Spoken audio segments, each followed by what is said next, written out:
मैं जब मर जाऊं तो मेरी अलग पहचान लिख देना। मैं जब मर जाऊं तो मेरी अलग पहचान लिख देना।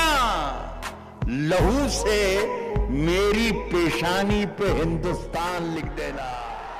ऐसी ही अपनी शायरियों और गज़लों से राहत इंदौरी साहब ने अपनी अलग ही पहचान दुनिया में बना ली थी। हिंदुस्तान और हिंदुस्तानियों के दिल में बसते थे राहत इंदौरी साहब। पर दोस्तों, जीवन का नियम है, जो आता है वो जाता भी है।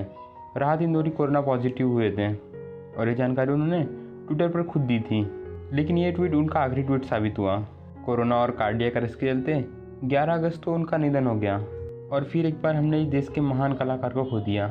वे ज़रूर चले गए, लेकिन उनकी शायरी, गज़लें और गाने अब भी हिंदुस्तानियों के दिल में बसते हैं। तो चलिए उनके बारे में थोड़ा जान लेते हैं और उनके लिए प्रार्थना करते हैं। राहत इंदौरी का जन्म 1 जनवरी 1950 को इंदौर में हुआ था। वैसे तो इनका असली नाम राहत कुरैशी है, लेकिन इन्होंने भी हर शायर की तरह अपने जन्म स्थान को डिबेट देने के लिए अपना सरनेम इंदौरी कर लिया। इनके पिता रफ़ातुल्लाह कुरैशी थे, जो कपड़े के मिल में काम करते थे। उनके घर में राहत चौथे बेटे थे। अब उनके घर की स्थिति कुछ खास नहीं रहती थी और इसीलिए राहत अपने पिता की मदद के लिए पेंटिंग बनाकर बेचा करते थे। जी हाँ, पेंटिंग। उनका पहला पैशन पेंटिंग ही था। वे अक्सर साइन बोर्ड बनाकर बेचा करते थे। और उनका दूसरा पैशन क्या था, आप सब उनसे तो वाकिफ़ ही हो। अब जाने इनकी स्कूली पढ़ाई की, तो इनकी स्कूली पढ़ाई काफ़ी अच्छी रही थी। राहत इंदौरी ने भोज यूनिवर्सिटी से उर्दू लिटरेचर के लिए PhD तक हासिल किया।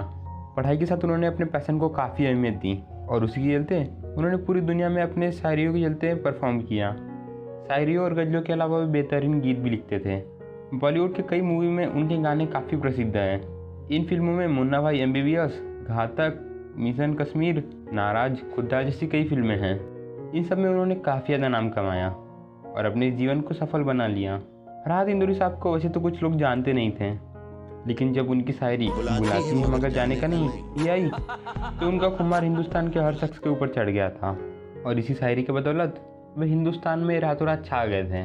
उन्होंने हमेशा हिंदुस्तान को अपनी जान माना है और उनकी शायरियों में उनकी ये देशभक्ति हमेशा दिखती आई है।